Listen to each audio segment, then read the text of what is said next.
7 hari makanan disorongkan ke dalam. Jadi hanya orang-orang bandel, nakal, yang buat keributan di penjara yang masuk ke sel tikus. Bapak ini sering masuk sel tikus, sering berantem.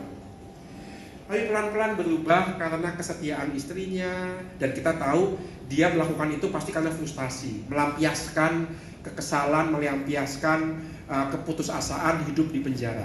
Tetapi kesetiaan istrinya mengubah dia, sehingga dia ikut katekumenat di Rutan Cipinang. Sampai saatnya dia mengatakan, aku mau menyembah Yesus, Tuhan yang setia, Tuhan yang disembah oleh istri saya. Wah, itu.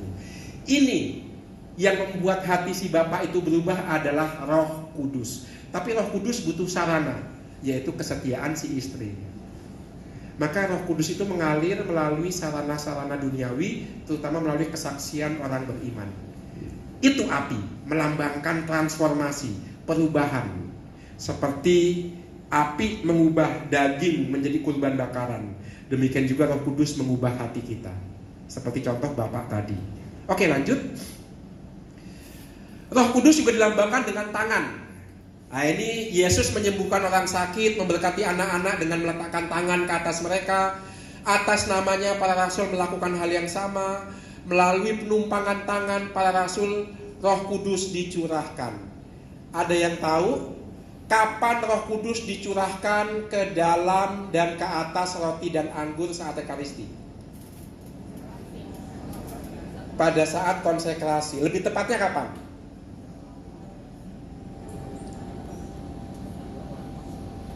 Sebelumnya, sebelum diangkat, doa syukur agung.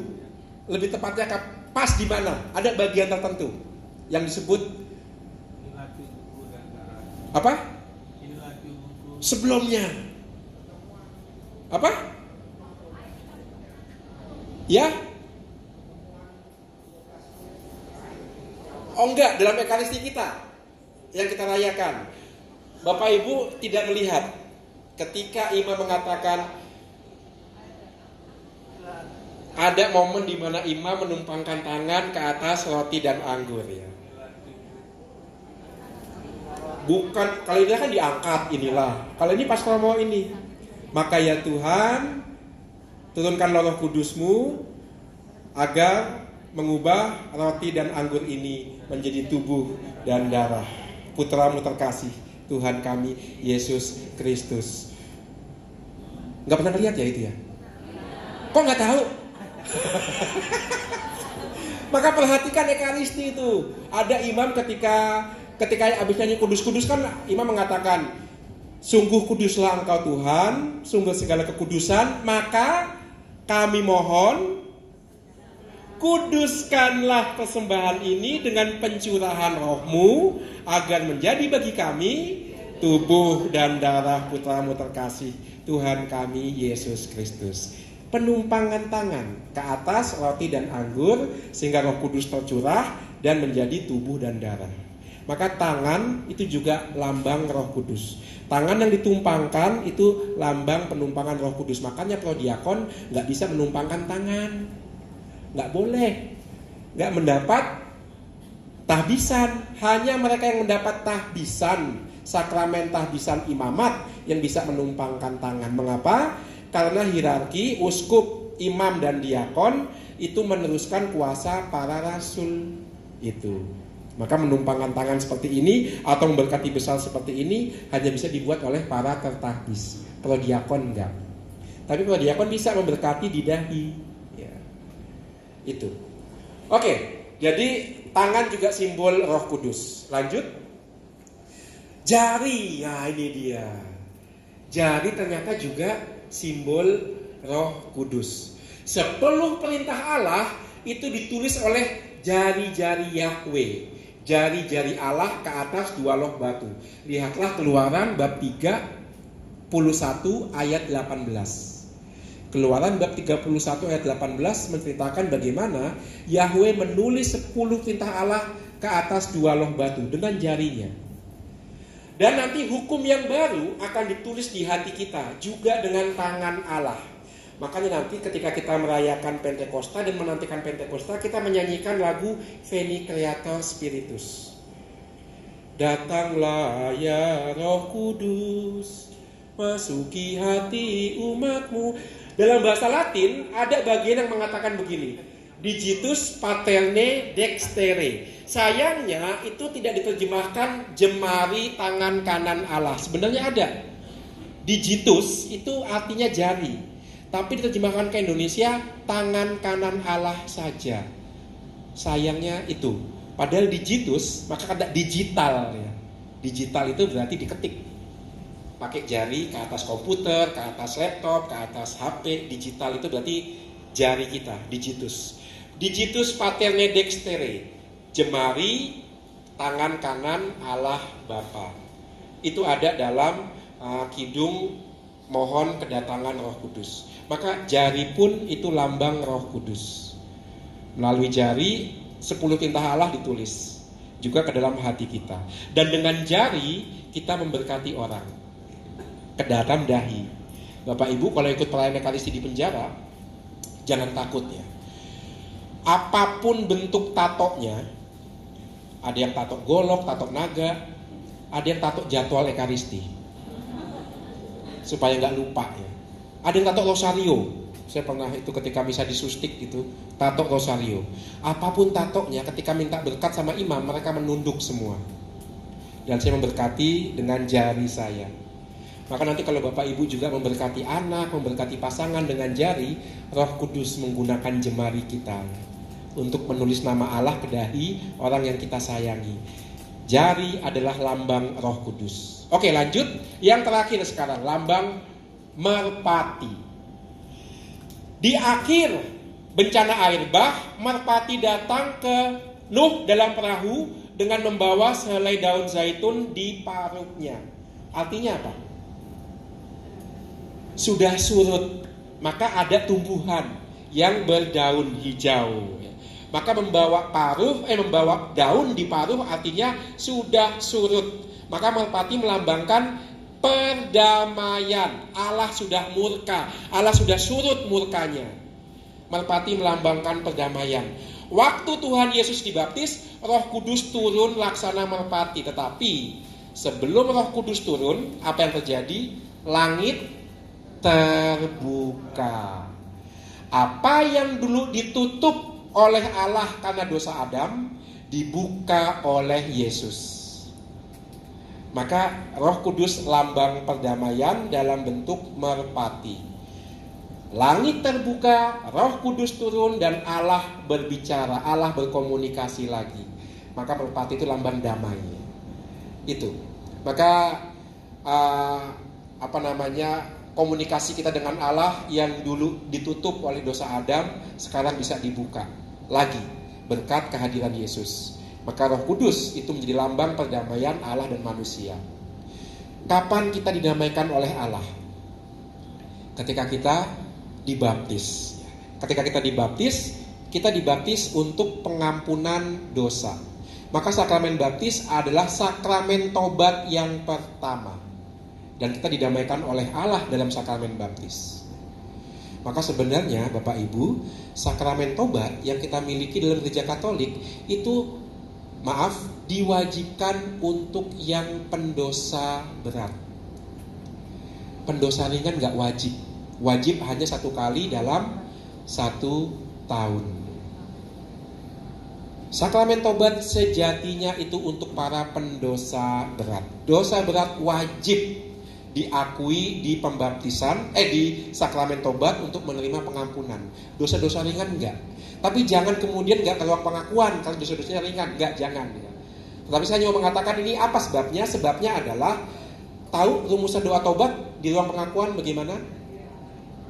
Allah yang Maha Rahim, aku menyesal atas dosa-dosaku, sebab patut aku engkau hukum, terutama sebab aku telah menghina engkau yang maha murah dan maha baik bagiku. Aku benci akan segala dosaku, nah ini yang paling penting. Dan berjanji dengan pertolongan rahmatmu, dan bisa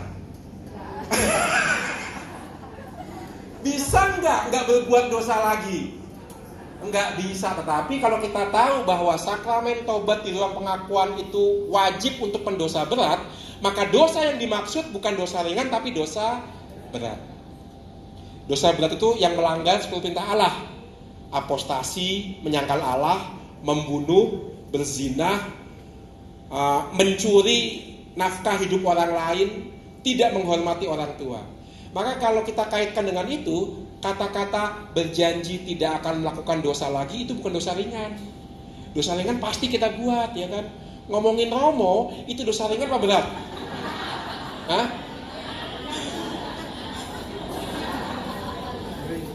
Kebanyakan yang ketawa ibu-ibu. Ngomongin Romo itu dosa sakral lagi karena menghina barang kudus.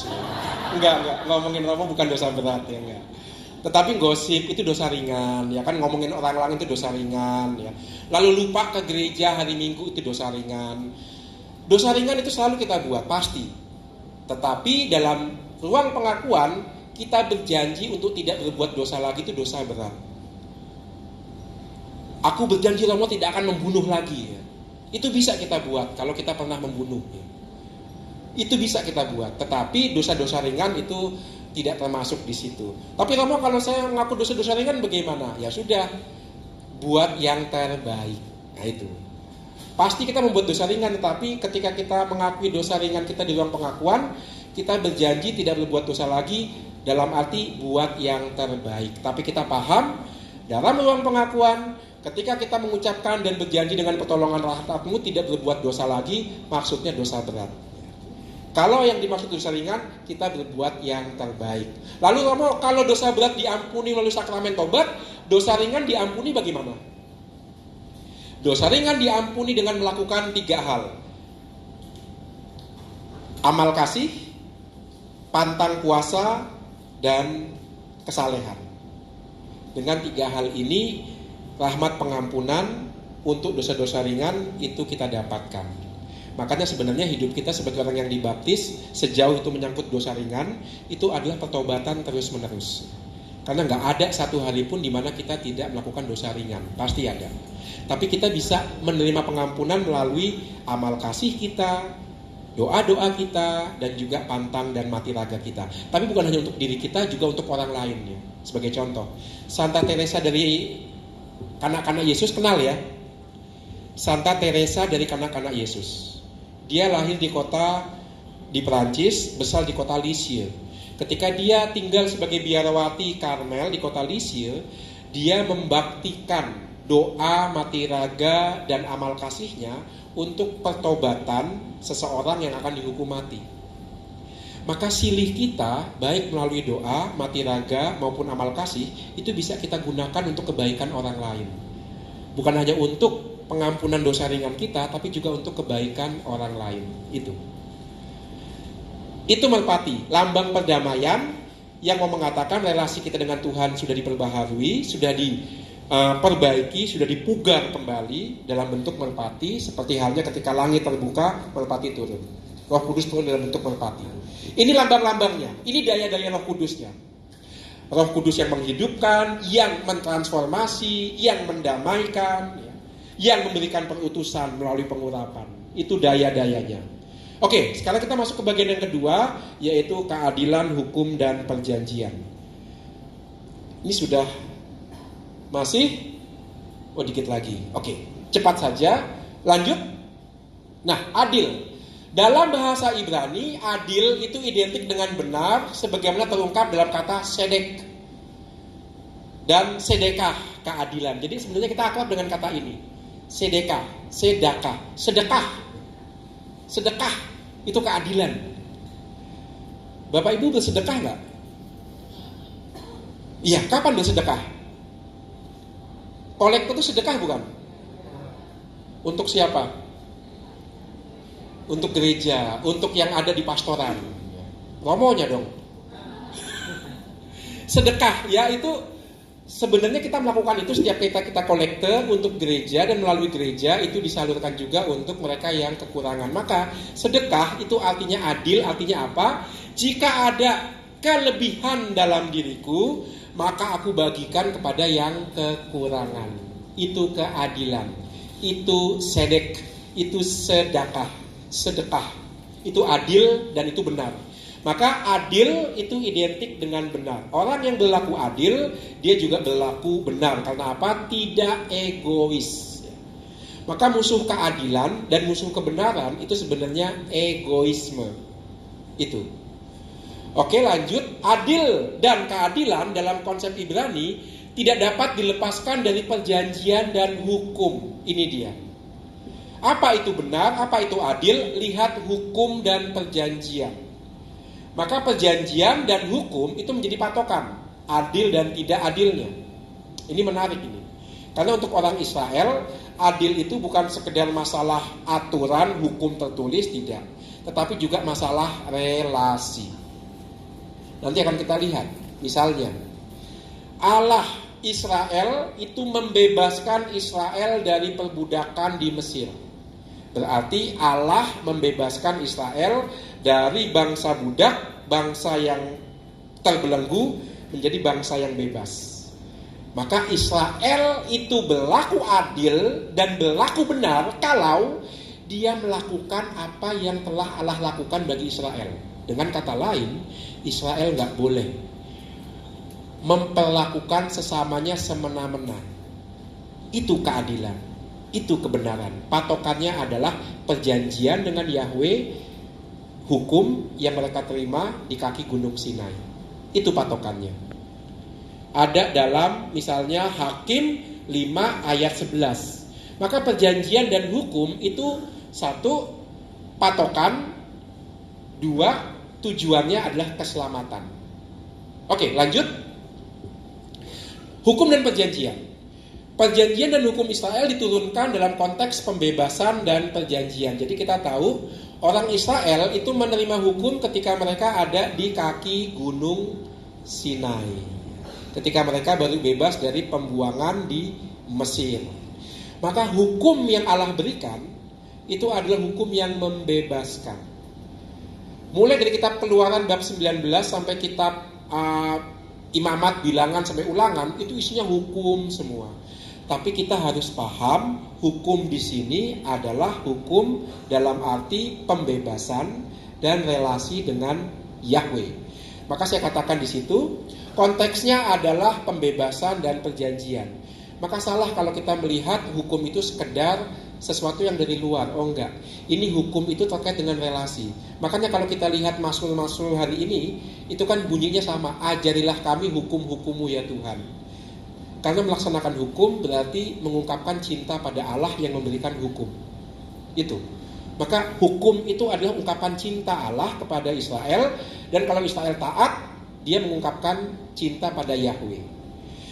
Maka dengan demikian, saya akan mengatakan begini, hukum itu mengikat relasi Israel dengan Yahweh, maka ada permintaan untuk setia. Itu yang pertama. Dan yang kedua, hukum itu berkembang. Semula hukum ditulis dalam 2 loh batu.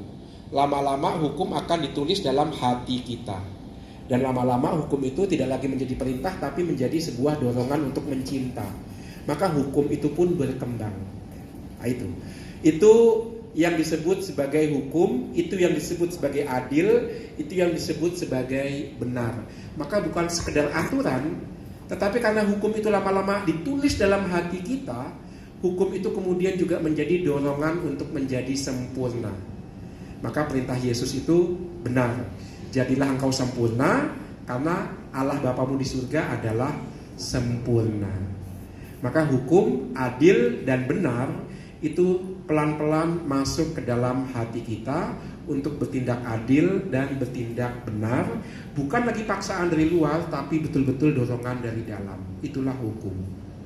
Saya kasih contoh sederhana. Sekali lagi pengalaman. Mungkin kalau di penjara udah bosan ya. Saya sekarang pengalaman dari pendidikan para frater. Bapak Ibu tahu saya tinggal bersama 33 calon imam. Itu frater cowok semua, baik-baik semua. Walaupun mereka baik, tapi kadang-kadang punya kelemahan. Apa itu? Malas bangun pagi. Jadi Bapak Ibu frater itu bergulat untuk bangun pagi. Bahkan sudah sampai tingkat tertentu, sudah tahun ketiga, tahun keempat, kadang-kadang masih kelihatan malas bangunnya. Nah, saya agak jengkel dengan satu frater, udah tingkat 4, tingkat akhir bersama saya, masih sering telat misa. Padahal ada aturannya jelas. Maka apa yang saya buat? Saya minta frater itu, kalau frater lainnya bangun jam 5 pagi, saya minta frater itu bangun jam 4. Untuk apa?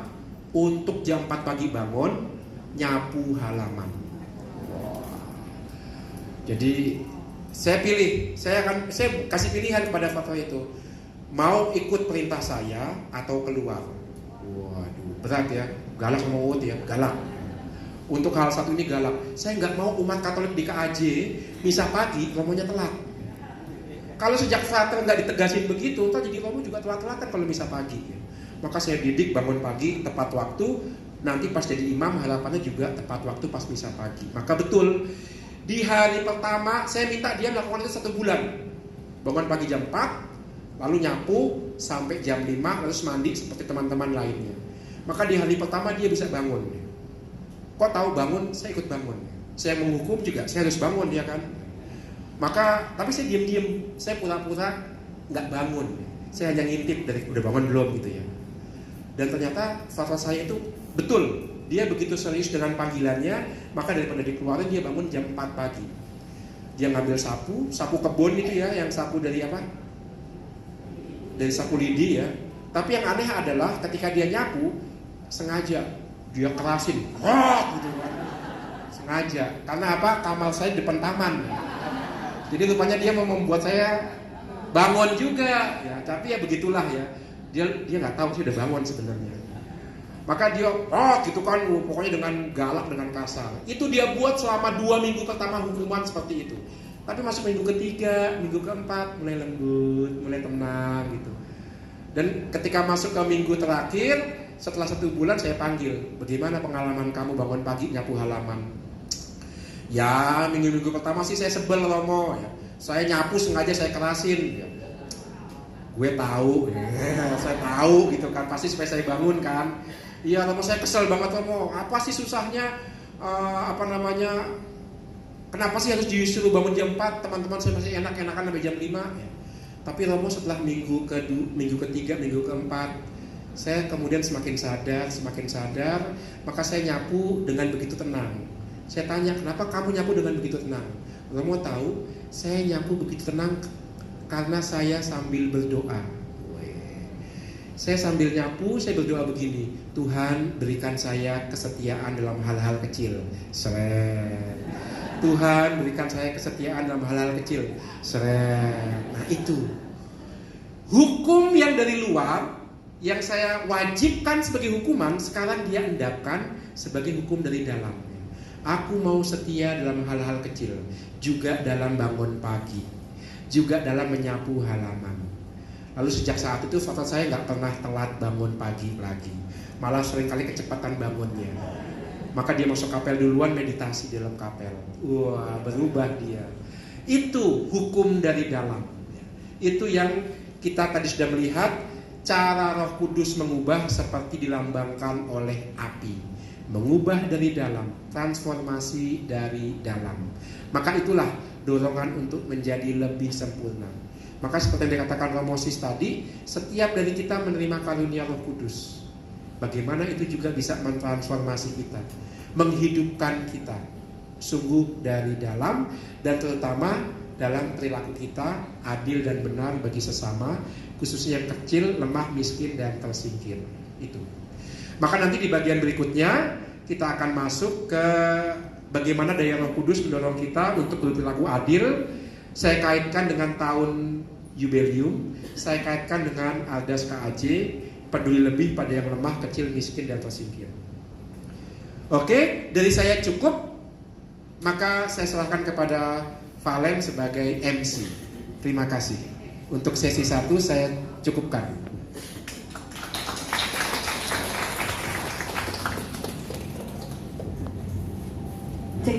Terima kasih buat Romo Uut. Ya, tadi ternyata kepanjangan Uut itu